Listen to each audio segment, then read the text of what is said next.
Do you remember that movie from the 80s called Wall Street? Michael Douglas played the infamous Gordon Gekko and made a speech in which he said the following: "Greed, for lack of a better word, is good. Greed is right.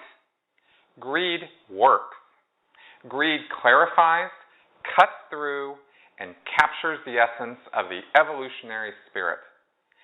Greed in all of its forms, greed for life, for money, for love, knowledge, has marked the upward surge of mankind." I think it's possible that David Miscavige, the leader of Scientology, may have seen this movie, and he may have thought that Gekko had a really good point. Money has always been very important to the Church of Scientology. Hubbard gave lectures on the subject as early as 1956 and wrote countless policies on how to make money and what to do with it once the church had it. Hubbard claimed money wasn't very important, yet at the same time he set up a system where it's impossible to achieve spiritual freedom without paying hundreds of thousands of dollars to the church. No Scientologist can honestly deny this because they know that you can't train as an auditor or achieve the state of clear or OT without paying for it. Because Scientology is currently classified as a religion and is not supposed to be a for-profit business, it thrives and survives on the donations of its parishioners. L. Ron Hubbard categorically stated in church policy that these donations were only to be accepted for actual services rendered and materials delivered. In other words, the church was supposed to be providing some kind of exchange for the money it received. Hubbard said that there were 4 conditions of exchange, the senior one being that you received money in and you gave back better than expected service or goods. The lowest condition of exchange was receiving money in and giving nothing back, which is correctly called criminal exchange. After hearing what I have to say here, you decide which condition the Church of Scientology is in right now. Donations started being collected for no exchange at all, what we'll call straight donations. The earliest time that I know of when this started was in the late 1970s, when the Safe Environment Fund was set up. At the time, the church said it needed the money for legal defense, when 11 church staff members were busted for the largest infiltration scheme ever perpetrated against the U.S. government, infamously known as Operation Snow White. According to testimony by former Guardian's office staffer Janie Peterson, church members were told that the indictment of Scientology executives was a big conspiracy by the government, that none of them had done anything illegal, and the government didn't have any correct information. The defense fund monies may have helped the church to stall the courts, but eventually justice prevailed, and all 11 Scientologists were found guilty and went to jail, something the church doesn't like to talk about these days. In fact, no one in the church was ever told that most of those Scientologists actually pled guilty to the charges and did 4 to 5 years of jail time for it. While Operation Snow White was a disaster, this new style of fundraising was very successful, so they decided to keep doing it. More legal cases were coming at the church, and apparently the money they were getting from services and books wasn't cutting it to pay for all the lawyers. And so was born the International Association of Scientologists. The IAS is ostensibly a nonprofit membership trust which every Scientologist pays to join. It's mandatory that they sign up for at least a yearly membership, but lifetime membership is preferred for a one-time fee of a few $1,000s. They really hit the jackpot, though, when someone came up with the idea of honorary IAS status levels, where people can donate more than a lifetime membership fee and get special titles and honors for it.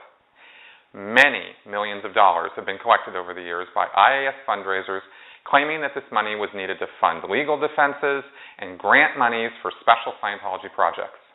This has been such a lucrative activity that they established special offices for the IAS around the world with full-time fundraisers.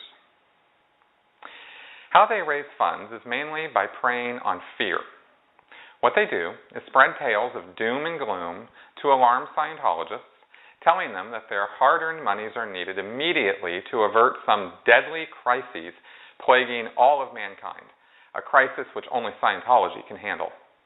They use natural disasters to claim that money is needed to send relief. They use court cases to say that money is needed for legal defense. They blame the pharmaceutical industry and psychiatry for some broad conspiracy to destroy all of mankind and say that money is needed to bring the bad guys to justice. The thing is, once the funds are collected, there is never any proof as to where any of it actually goes. If a Scientologist were to ask about this, which a very few have been known to do, they are hounded by the church's ethics officers and interrogated about their lack of faith and trust. This doesn't happen very often because when you see other people get in trouble for asking questions, you learn pretty quickly that it's best to just not go there. And that is the culture that is developed in the church.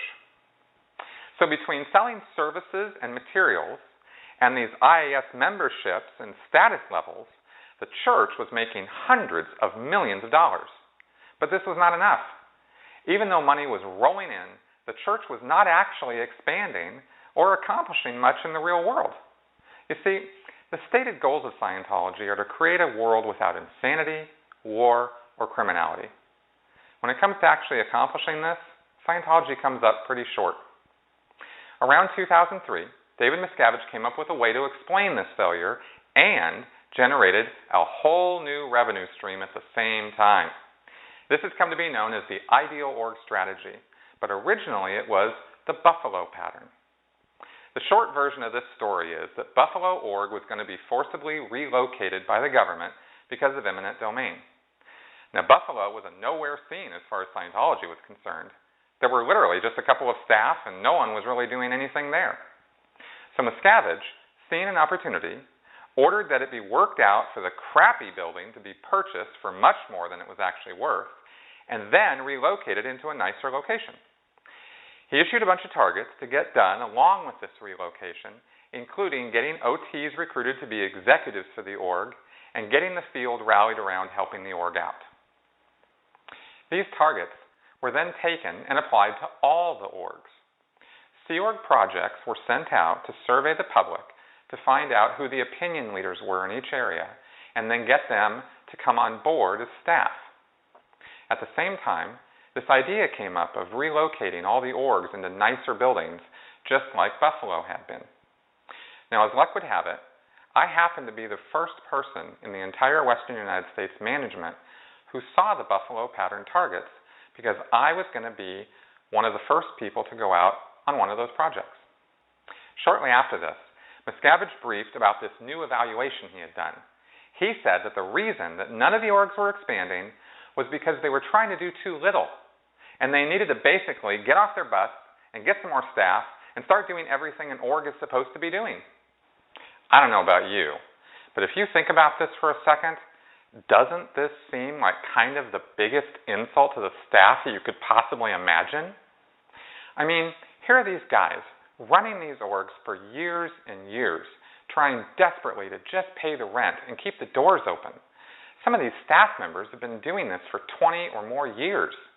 They're struggling in the face of bad press, horrifyingly bad management direction, and no support in the way of large-scale promotion or marketing campaigns or anything else you could expect a competent central management would be doing. So now, grasping for straws to come up with some solution to keep going, they're told they need to buy a great big building, renovate it so it will be a true reflection of Scientology, and then somehow staff it with a few hundred people. The truly amazing thing is that everyone bought this. And the kicker was that all of this work was to be done by the local parishioners. They were to find the building, get it approved by management, and then fundraise millions of dollars to buy the building outright. Once the building was owned by the church, the parishioners were then expected to fundraise millions more dollars so the building could be renovated according to plans drawn up by management. Then, they were supposed to join staff to work there, since none of these churches were staffed with more than about 30 people max, and these ideal orgs are supposed to have at least 110 staff each. Since it started, Hundreds of millions of dollars have been raised for this ideal org swindle. Parishioners have cashed out trust funds and IRAs, given up their children's college funds, and even borrowed money from each other to give more and more. Buildings have been purchased, plans drawn up, renovations done, thousands and thousands of hours of work. And what's the end result of all this? Big church buildings which stand nearly empty all around the world. Because while all this fundraising has been going on, next to nothing has been done to generate new outside interest in Scientology. In other words, get in new blood. In fact, just the opposite has occurred, with the church's public image at an all-time low due to more and more of Scientology's abuses being exposed in the media and in the courts. New court cases and lawsuits against the church are almost a daily occurrence. There has also been no transparency or accountability as to where the funds that were collected actually went. Supposedly, this money goes back into the building and pays for the costs of the materials and the contractors who are hired to do the work. But here's some more insider information for you. In many cases, these contractors have gone unpaid for months or even years after the ideal org is opened. The contractors end up dunning the local church for the unpaid bills, which were actually incurred by the international church headquarters. And it's left to the local church, which isn't making any real money, to pay these bills. You see, all that IAS fundraising and building fundraising money goes straight up to international headquarters.